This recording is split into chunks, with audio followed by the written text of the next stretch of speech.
people, can like create their own job and create their own company from a course. People can like get out, potentially help with like depression or anxiety from a course. They can speak another language. They can find love. So it's like education and knowledge is like where that's like I want to like build like a home there.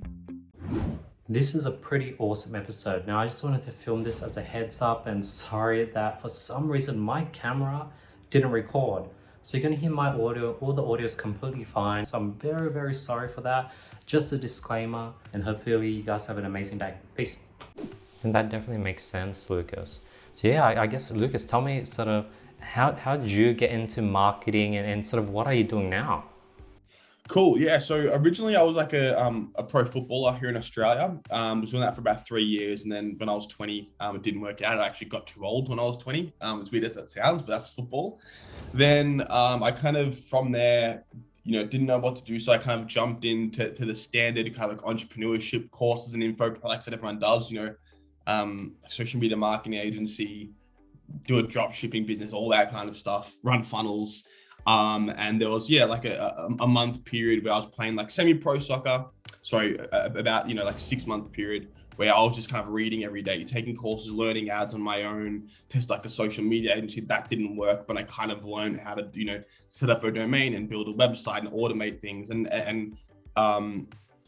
that went on. And then eventually I got a role just working in kind of like community management for a small e-com brand through someone I knew for soccer there. And then within like 6 months, I kind of worked my way up. Someone left and I got lucky to doing the Facebook ads there. And at the time I was also running my own e-com brand. So this was 3-4 years ago now. And just kind of like learning ads. This e-com brand was kind of, had money raised as well. So that was good. I got to spend a lot, learn a lot. And then, like kind of scaled that brand up. That became like a multi-7-figure e-com business. It was like breakfast subscriptions. And then I left there and kind of moved on to Foundr, where I was just working like solely on the creative, on the paid creative. And then, I kind of had the media buying background and things like that. But then when I started Foundr doing the creative, I had to learn a lot more of like team management. I had to learn a lot more of like direct response marketing and copywriting, like the psychology of, selling a $1,000, $2,000 product as opposed to a $20 e-com product. Just kind of like learned like strategy and how to build the team there. Cause like obviously Foundr grew a lot while I was there. So was at Foundr for 2 years and now just recently left there and kind of working as like a freelance like consultant or strategist. So helping scale a few agencies with ads and also partnering with some instructors to launch courses with them as well as my my side hustle. But at the moment, yeah. Awesome. Congratulations on taking that big step. How did you know when you're ready to take that step into sort of freelancing and sort of doing your own thing? Did you have clients already when you sort of left Foundr? I gave Foundr a really long notice. So I had one client, which was like definite kind of like before I left. And also I knew just kind of like with my network and if I had a gun to my head, I could find clients pretty easy if I needed to. I kind of had one that I didn't necessarily agree to, but I knew they were there. And then I just left because it felt right. That's what my gut was telling me. And then I kind of, built the parachute on the way down, as they say, and just kind of worked it out. Yeah. And in terms of being ready, it all depends on what you want to do, I guess. Like you will never be solely ready. Every industry and every market is different. You're still going to have to learn. You're still going to have to eat shit and do things like that, I feel. But I guess there's no right time and it all depends on what you want to do. And if you've done it yourself, then definitely I think, if you've worked for a company or worked for a startup and you've kind of done a job there and had success, then it's like you have confidence in the ability to actually do the thing. Then comes obviously like the sales and the marketing side. Then you're probably ready, I guess. But it all depends on what you want to do. Sorry, that's a crappy answer. No, that's perfect. Tell me about like that process. You know how you said if you need to get clients, you can definitely do that. How'd you go from sort of working sort of like a day-to-day job to now getting your own clients? Like, are you running ads? Is it through word of mouth? Is it because you met a lot of people in the industry? I guess maybe we can step back.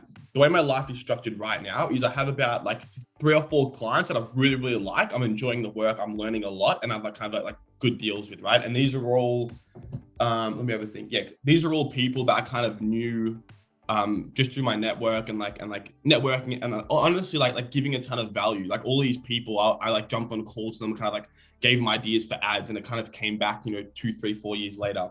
Wow. So that's almost my kind of like pay the bills income. And like I'm not really looking to scale that. Like I can do DM and LinkedIn outreach and start running ads and like post in Facebook groups and things like that. But it's like I kind of want to get to the point for myself where like I'm not trading time for money and actually building businesses that can run without me. And that's why like high level, that's my quote unquote 9 to 5 pay the bills thing. But underneath that, in all my spare time, literally like just before working on this, then it's like, how can I build out these info product businesses and these courses that can scale way without me? You know what I mean? So yeah, that's word of mouth, and then it's just like underneath that, I'm partnering with these different instructors to launch courses with them. Yeah, tell me about that sort of process of partnering up with like a coach. Right now, like I sort of like launching, I guess this is a 2-step answer. I'm pretty curious on like partnering up with people, because I think that's a big thing where I think I followed a lot of people who have been really good at ads, and they'll partner up with influencers to create brands and create products. And this is sort of similar where I'm starting to see it happen with sort of info products, where people who have really good knowledge of ads, webinars, funnels are partnering up with influencers to help them launch info products. Tell me about that. Yeah, so it's maybe in the info product space it's new, but in terms of like business in general, it's nothing new. Like in Silicon Valley, when like angel investors or venture capitalists are talking about like raising where to invest, they want like a builder and a seller. So in this instance, usually the builder is the expert kind of like selling the topic, and the seller is like a marketing funnels guy. And I guess the problem is usually if you have these marketing skills, you can only sell kind of marketing courses, right? And to be, especially now when it's competitive, to know media buying, to know ads, to know running a team, to know like funnels, to know CRO, to know, up like all that kind of stuff. That's a lot of things to know. And to know that, but also be in the top of your field as a coach, whether it's, dating coach, a crypto investor, real estate investor, I don't know, like a real estate agent coach, like all these different verticals.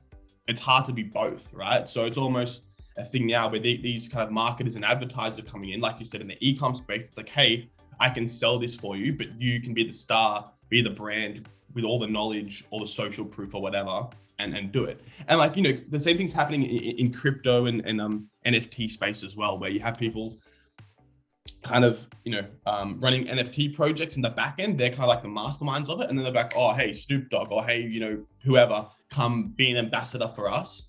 And then, it's not working. So I guess it's just, leveraging for the course, like either their knowledge and their social proof of, okay, I have case studies, I have X years experience, this is my system, and that knowledge, like building the product, and also obviously in the e-com space probably, but using their authority and their reach as well, as proof to sell. Interesting. And one thing that is surprising is like, do you guys have like a formula down packed where you guys can launch any course? So for example, let's say I have a friend, he sells motorcycles and he wants to create a course on how to make money delivering food, because then they would buy his motorcycles. Could I partner with him and put him into like basically guarantee that this course is gonna work? Like, is it that down packed, the formula? No, it's you can never guarantee something's gonna work. There obviously has to be some kind of level of product market fit, and especially when you get very mechanical. Not every course works. Like at Foundr, we had some courses that did a lot better than others. There's an argument to be made, like test more, like just kind of ship more, test more, and then double down on what sticks. But then also, like stepping back and taking time. The most successful courses that we launched, we took a lot of time to launch, right? We had live calls, we got feedback, we got case studies, we kind of built it out a lot slower. So yeah, it's always that balance of like kind of like building art and building something great and turning onto a machine, and that's scalable. In terms of getting a course live, yes, there is like a systematic approach from like step by step. Now it's live and it's launched. And obviously like we did have big launches at Foundr, like pretty much every course did well. It's just, like on a scale who we're comparing to. And now, yeah, like I've got the same thing, which is kind of different to Foundr, the way I'm launching these courses, almost like a hybrid thing. So yes, like you can get it live, but it all depends on like how good the offer is, what the market's like, the product market fit, timing, how good you can market it, things like that. A proof of the instructor as well. Like there's all these different variables. Yeah, but it's hard to guarantee anything really. Interesting. And like, for example, with your knowledge with say Facebook ads or soccer or fitness, what would be the bottleneck to you launching an info product around your own skills? Like let's say you wanted to do a course on how to be a pro soccer player. Is it because that might not be a product market fit? Is it you already know it's not scalable? So for me, I feel as though just in general, I probably don't have the proof. Just shooting straight, like the market, especially in the business space, is getting kind of very, very saturated.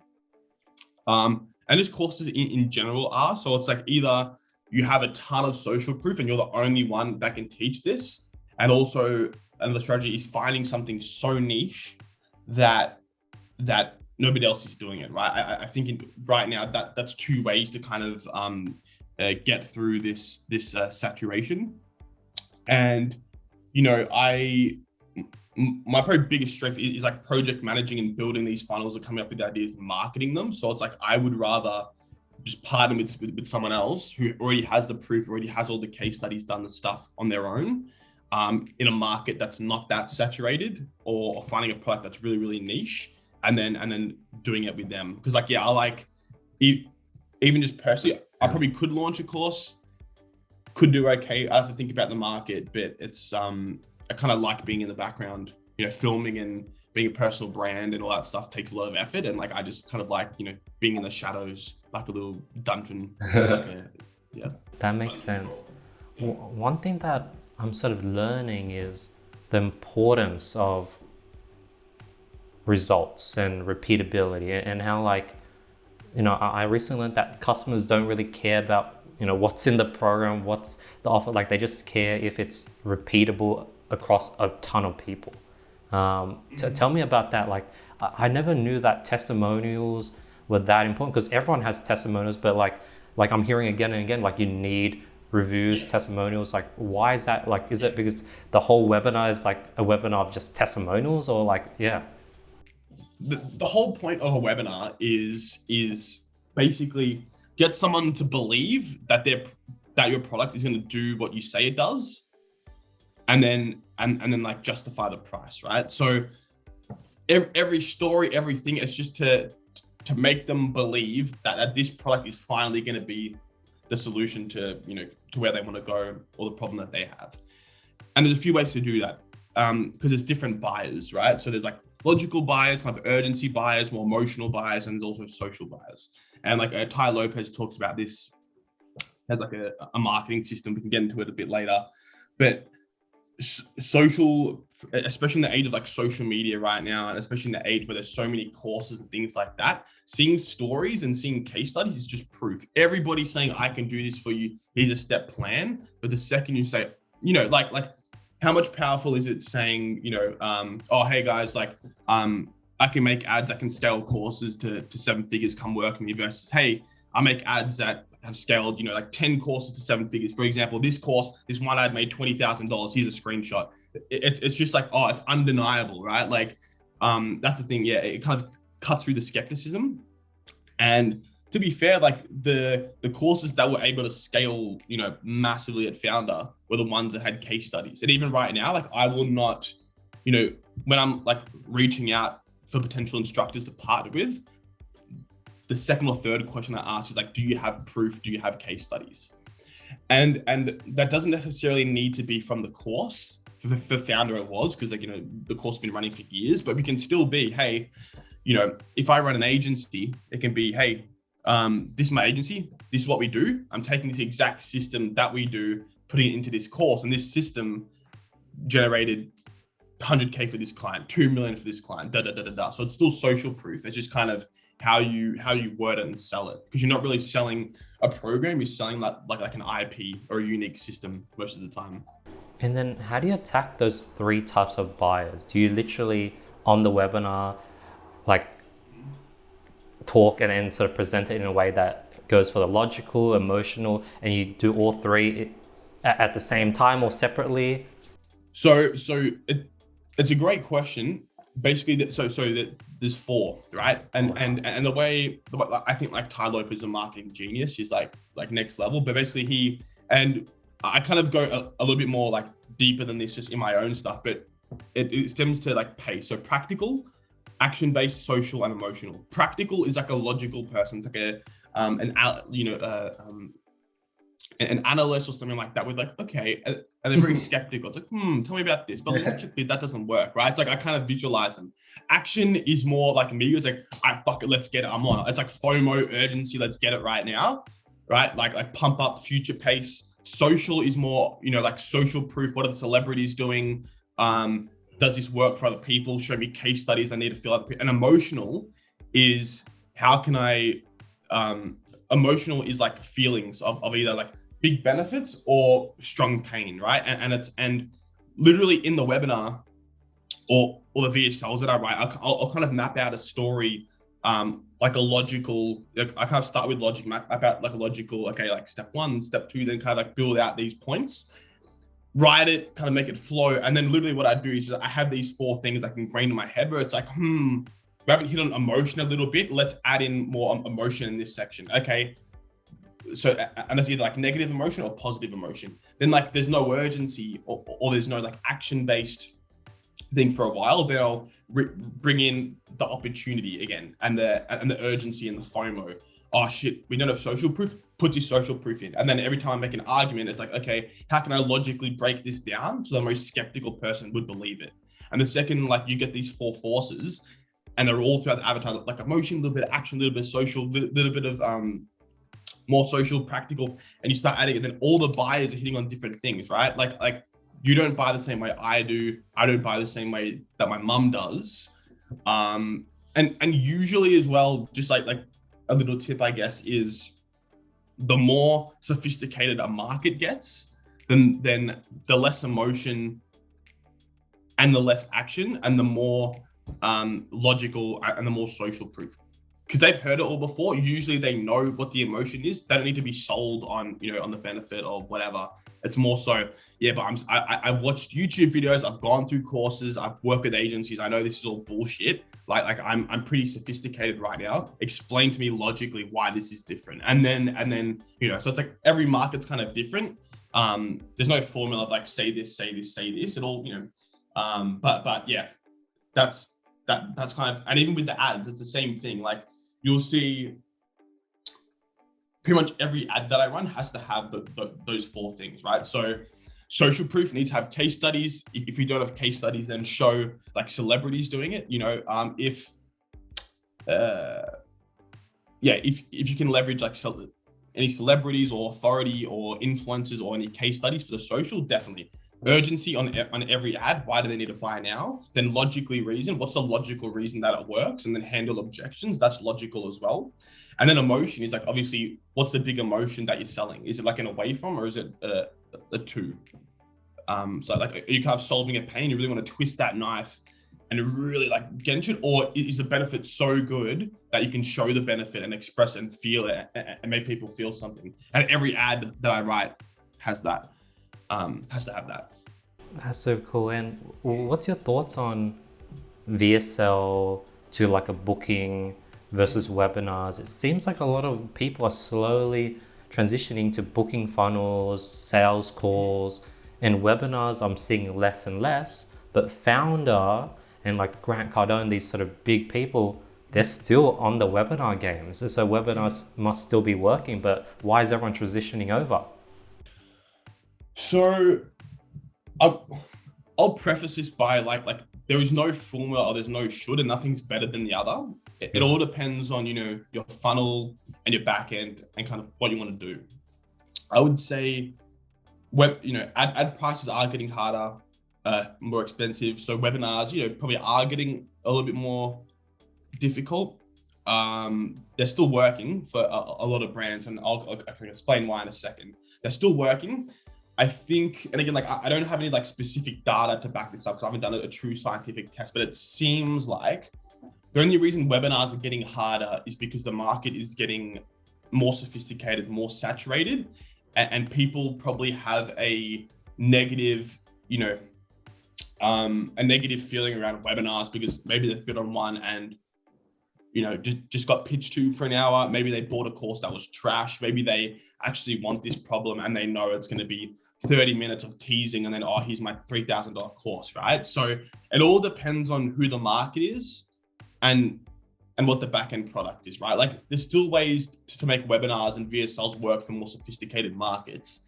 If you just speak to them, that they know that you're probably selling a course. They know that nothing is free and they're busy and they have time. So how can you approach that differently? Can you like make the skeleton walk and be like, hey, what's up? I do sell a course full time, but this training's sick. If you can't afford the course, do the training, implement it, you'll make money so you can buy the course. That's my plan here, right? Or, so it's all about speaking to the avatar. And even right now, like you said, and we'll get to the cool thing in a second, but with a lot of SLO products, which means self-liquidating offers, which is usually like low ticket, $37, $97 courses that kind of break even on the front end.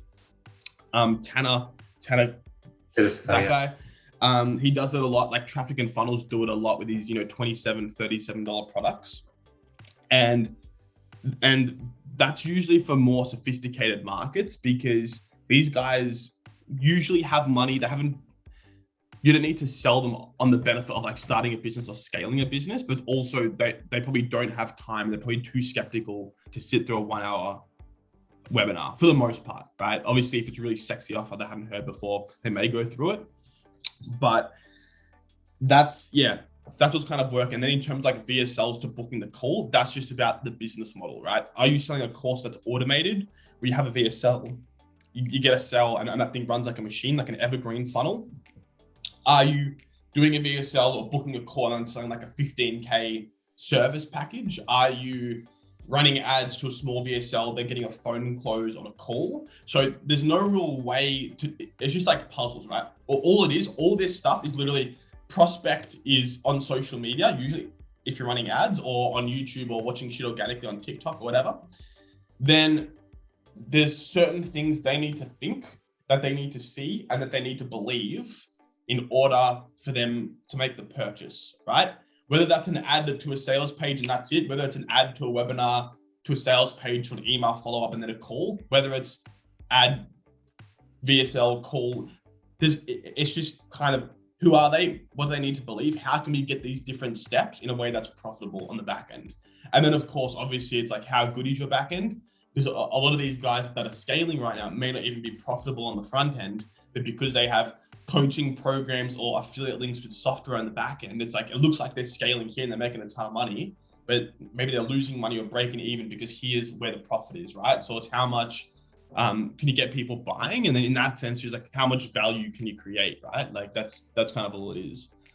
Yeah, because I followed some people and I have friends that are in the space that have pretty big courses, and you'll probably have seen the ads. And I'm sort of looking at the numbers for the front end and it's like, oh wow, like it's not as profitable as I thought. Like they might be doing say 300 grand a month in revenue, and then 50% of it goes to ad spend, 10 to 15% goes to the sales rep, another 10% might go to the agency they're working with, and they're left with maybe 30K in profit, 50K if they're lucky. Sometimes it's like zero, and it's like ups and downs. And I was like, wow, like the grass isn't really green on the other side. Is that the general case with sort of most courses, or am I sort of being skewed by seeing this one big example? Well, I don't know, because obviously, like, you can see things from the exterior, but I don't know, how much money people are pocketing. Right? It's a very shady and secretive industry. But I do know it's probably not as profitable as you may think. Yeah. Especially if you're running ads. If you're doing it organically and you're killing it that way, then maybe a little bit. But it's also because the margins are so good, people usually, if they are really profitable, just want to spend more and scale it. So yeah, you can get 50% profit probably at a small scale, but then you can bump it up really, really fast. No inventory, no problems about selling in different countries, write that and then write it out. And that's why, again, backends are super important. Given that backend is really important, and all the, right now it's just getting hard to just break even or get profitable, what's your recommendation for people who are starting? Like right now, when you're partnering up with all these coaches, what's the strategy that you sort of plan to go with that will allow it to maybe be profitable in the front end if you don't have any backed investments? Yeah, so it would all be about the product itself and then the execution. So what I kind of do and what has worked in the past and I know works for a lot of people is I'll find an offer that's kind of already validated, right? And if I recommend doing this kind of like validating an offer or a problem before kind of automating it into a course. So for example, when I go to agencies, I'd be like, oh, hey, you guys are doing this, let's do a course. Or, if I go to a coach, like a dating coach, I'm like, hey, this we're doing, let's have a course. They should already be fully booked or they should be absolutely crushing it, right? And people wanting to go to them. That's why, that's when I know that the offer is validated, because as a coach, they already have clients coming in. So it is validated. Now it's just kind of seeing if there's a way, usually, and again, yeah, I'll go into this because it's pretty important. But if you look at agencies as well, and even like businesses in like B2B businesses in general, usually agencies work like this. It's like, I'm a brand, I have a bit of money, maybe I'm going to invest money and get it taken care of for me. And that's fine. What people forget about, I guess, though, is that under that brand that can afford to work with you, there's probably 3, 4, 5, 6, 7 times the amount usually who want what you do, but can't afford it, or they're not ready for it yet. And that's the market, which is a little bit more beginner, that is willing to eat shit and do it themselves. And that's who the course is for. Usually that, or a big brand who wants to take the system from the course and build a team with it, right? So there's two things, usually focusing on this person, but it's like, if I'm running a 7-figure ecom brand, right, and I'm killing it and I'm scaling it, and I know that TikTok ads comes up, or I want Snapchat ads, I already have like 4 or 5 employees. I've got 1,000 things to think about. I don't want to be like, oh, let me learn this whole new platform and have to work it out myself like an idiot. I'm gonna be like, no, I've got money, agency, go take it. But under me, there's, way smaller brands who are struggling, who do have time and they're hungry and they want to get to the next level. So it's like, okay, what are these guys doing? Let me do it, right? That's kind of where courses fit in. Courses are almost like a stepping stone for agencies. And that's almost how I pitch it to the agencies. Like, just I'm working with another agency now who does like reels, right? Literally just reels. It's so niche. And that's what I said to them. It's like, when they book sales calls or people like apply for the company, but they're not ready yet, they're not at the reels. Is it like Instagram reels? Sorry. So Instagram reels. Cool. Yeah. Then it's like, that's a whole market, which is bigger, way bigger than the successful people who still want it. And then it's like, and then it's really understanding your customer. So if you're a coach or a consultant, or you're working with one, then you're probably like on the phone or in the DMs with these people every day, and you're working out why they're joining with you, what other options there are, what their current problems are, what stands out about your offering or service to them, and like getting all this information. Literally, then like marketing and building the product becomes easy because you, depending on the niche, there's no rules, but like you just pick one of these avatars or 2 or 3 of these avatars and then just build everything just for them. That's a problem I see now, and I think where courses are going is, it's very, very generic. It's like, oh, Facebook ads. Okay, that's kind of cool, but it's like things are more sophisticated than that right now. It's like, are you trying to get leads? Are you trying to get sales for your e-com product? Like all like courses, all these different kind of, and is it like media buying? Is it creative? So it's all these different variations of topics. And the more niche you can go, the better you can sell it to something, right? Like for example, we're running a Facebook video creative course for e-com brands, right? It's so niche. There's marketing in general, then there's social media marketing, there's Facebook ads, then there's creative, there's like 7 layers deep of the niche, but the niche is, I think it's big enough. Well, it definitely is big enough. Like everyone has an e-com brand, and it's so specific that all the case studies, all the proof, all the examples, all the teaching are just for e-com brands, right? And there's not that disconnect where I'm a coach and they're speaking about products and they're speaking about courses, but how do I get leads? And then with that example, what would be the target audience? Because people who see that, they're probably e-commerce owners and they're busy. They want to just pay someone to do it. They don't want to watch a course on how to make their creatives better because they don't have time. And the people who do have time to watch that, their e-commerce brands are probably not doing as well and they probably have less money, but then they'll probably still have money. So I guess that's your audience. Yeah. So it's about, so like what you just said, all of it's true, right? There's 2 ends. There's big e-com brand who's already working with an agency who can afford it. And then under them, there's people who aren't making really like much money, if any money at all. And they want to scale it and they don't know what to do. They want to work with these creative agencies. Maybe they're working with a media buying agency because like media buying agencies aren't too expensive, but the creative is where it's at right now. In anything with ads, it's like, it's all about creative, but like we get into that later. Then these guys can't necessarily afford the agency, but they want it really, really bad. And they don't have the money to spend, like 7, 8, 12K for a few ads.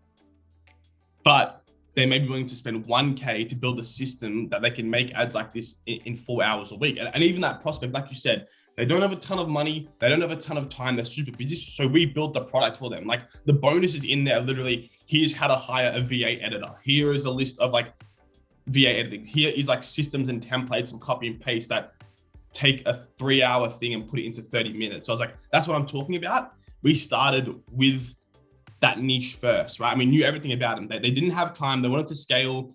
They wanted these kind of ads. They didn't want to do it themselves. Always kind of top. And then we built every module, every course, every ad, every bonus, the whole thing just for them.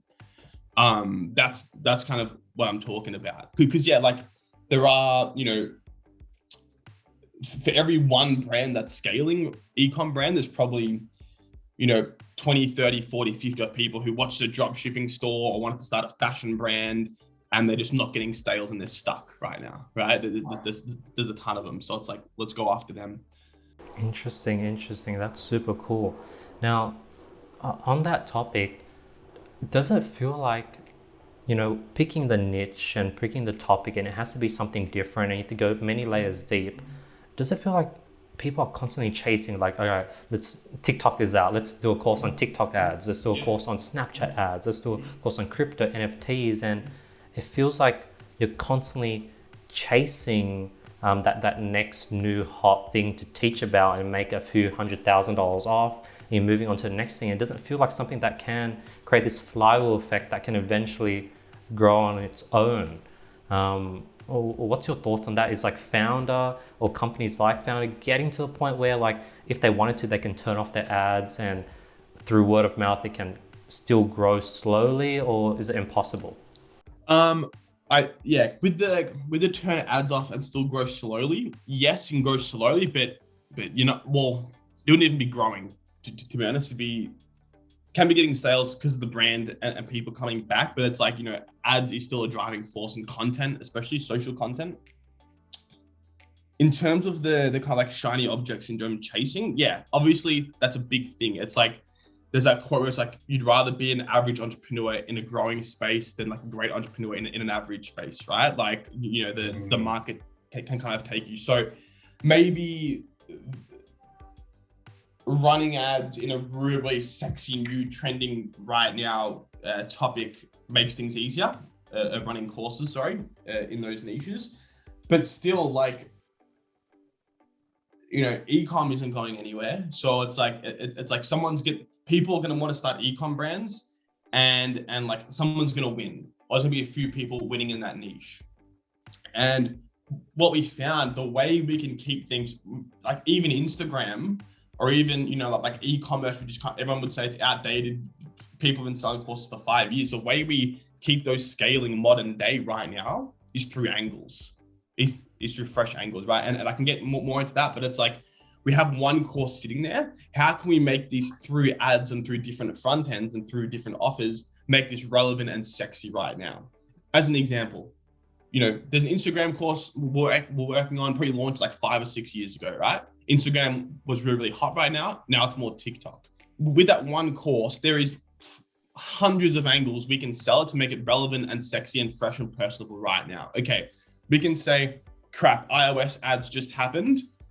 Ads are fucked up right now. Instagram is the only way to get sales. Holy shit. Did you just see Instagram released Reels? We can get 100K views on the video right now. This is why it's crazy. Bang.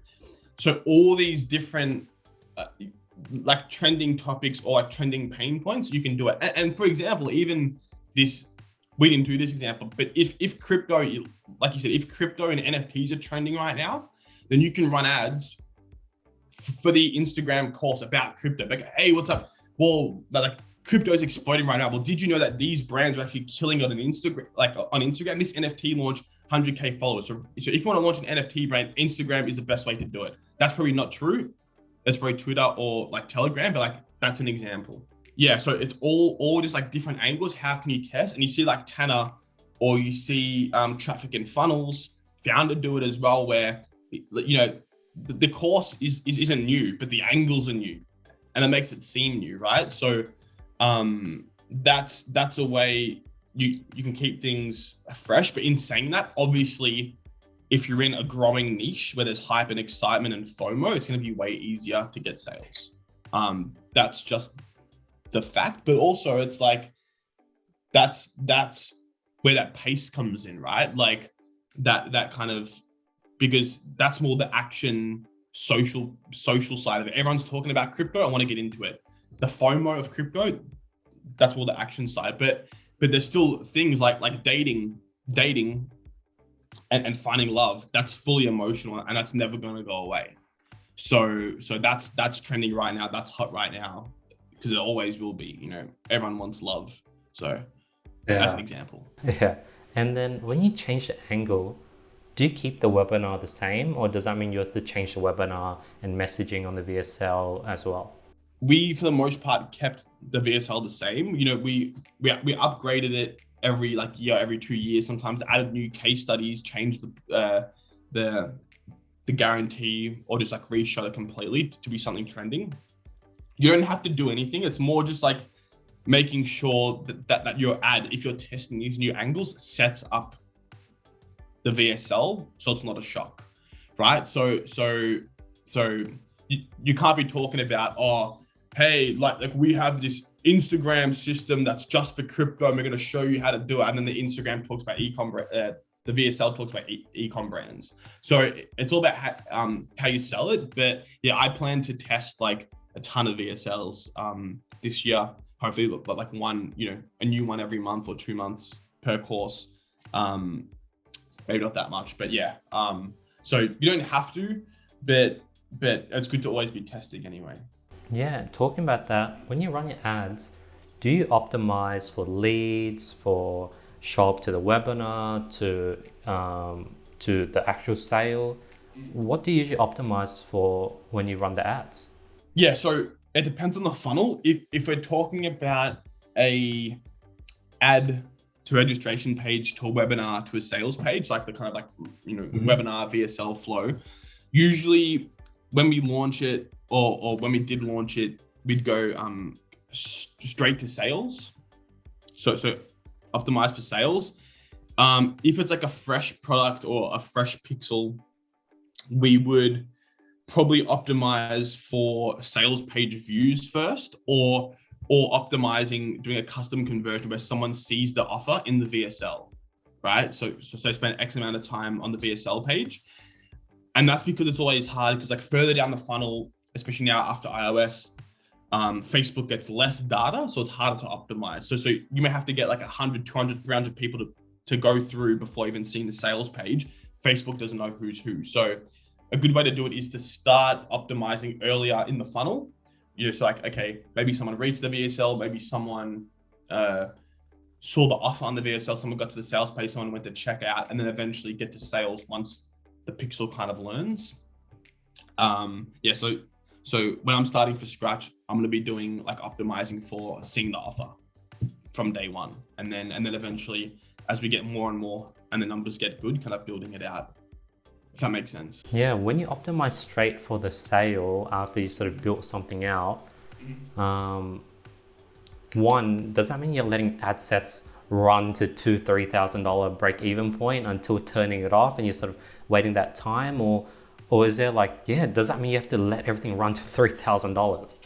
So no, what you can do is you can have almost, I don't even know what to call it, but like almost like a how do you call this? Like a manual optimization, right? So like I just made this up, but basically if you look at your funnel, and you can do this in Google Analytics, where or you can kind of look at the funnel and see patterns, right? So it's usually if someone hits the sales page, then they're probably, more likely to buy than if they don't, obviously. So whilst on Facebook, you're optimizing for the sale, you can look in the ad set, right? In Facebook or on YouTube, like, let's see, okay, this ad or this ad set spent $600 and our cost per sales page view is double, triple what it should be. Let's cancel it. So you want Facebook to optimize for this backend, but in the meantime, you're looking at and seeing patterns. And I kind of, sometimes it happens where, the numbers don't always work out, but it's a good guess. Otherwise, especially if you're starting out and you're spending, $1,000 per ad set, and your risk against kind of hard if you're a one person band. So it's like, you can look and be like, okay, this ad, this audience, it's getting like, really, really good sales, like for cheap, and then keep it running to the next stage. And if it's not, then kill it. And that's obviously easier when you already have data to look at. But what has been the solution for the tracking issues? Because now there's like, especially if it's like a funnel, there's like 4 places where you can lose data, and all of a sudden you have more show up to checkout than people at the webinar, and the numbers are like all funky. Using software like Hyros helps. I haven't, like, when I was at Foundr, I wasn't even buying media. I was just focusing solely on the creative. Like I was working with the media buying team. And even now, so it's just kind of like Hyros, and also there's some like data. I don't want to go like too into the weeds, but you can basically resolve identities through like hash data and like data maps, and do that where you install this on your website, and this kind of data map knows exactly who's coming, and then you can funnel them back into Facebook a lot more effectively. Wow. To get better reads. So that's kind of like a deep, like I'm still trying to wrap my head around that, but I have someone helping me out, setting that up for me with my funnel. But I think, so it's hard. It's hard. That's super cool, Lucas. So I guess what I sort of mainly focus on for this year, Lucas, where can people sort of learn more about sort of what you're doing? Because you definitely know your shit. I've asked like questions, like broad questions, deep questions, specific questions, and you've been able to answer them all. And when there was a question that you wasn't too sure, you're like really honest about it, and you're like not too sure. And I really appreciate that. Tell us sort of what's your plan this year, Lucas? Yeah, this year is just to launch literally like a new course a month. And I've kind of got it down to a system and a science now where like I'm super passionate about courses and like education. I think like literally not to be like all high and mighty, but just like as a, like I feel like that's what is going to move like society, like the world forward. Not like, oh, I'm a big mission man, I'm saving the world, but it's like it's exciting, man. Like people, you know, can like create their own job and create their own company from a course. People can like get out, you know, potentially help with like depression or anxiety from a course. They can speak another language. They can find love. So it's like education and knowledge is like where that's like I want to like build a, you know, like a home there. You know, for next time. So yeah, just I have currently like 4 that I'm partnering that I'm working with now. Just kind of that are like in production. They just take a lot of time to filming, but once these live and I'm kind of testing them, just see, you know, hopefully they all work. If 1 works, 2 works, 3 works, whatever, keep tinkering, see if there's product market fit. And then basically, yeah, build out a kind of like a machine and like a full-time team that kind of scales these, and then build out like brands off the back end, get some kind of software involved, some like subscription model, like just kind of build amazing brands and products for a specific person, and just give them all the information, all the education, all the resources they need to get to where they want to go. So it's like a dating one, crypto investing one, launch an NFT project, that like e-commerce, add a creative one. That's kind of 4 we're working on now. Another one for like coaches and consultants doing reels to get clients on Instagram. That's another one. So yeah, just like I love it, man. Like I just want to be that. If none of these make money and they all die, I will still be happy because I love building products and marketing. So that's the plan. Just keep shipping, build a team, and yeah, scale them. That's super cool, Lucas. Last question. So if someone's listening to this right now, they're a person who they've successfully done drop shipping, they successfully created a brand, or they successfully figured out coaching for personal training, and they're listening to this because they want to learn how to go ahead and turn what they've learned into an info product. But you know, they're only making 5-6 grand a month. What's your advice for them? My advice would be focus on the customer. So don't worry about like the product. Just know your customer so well and be very, very specific about who you're helping and what you're helping them with. Speak to them on the phone, jump on a Zoom with them and build a product with them. Ask them exactly what they need. So not just one, but specific niche and avatar of people that you can get results for.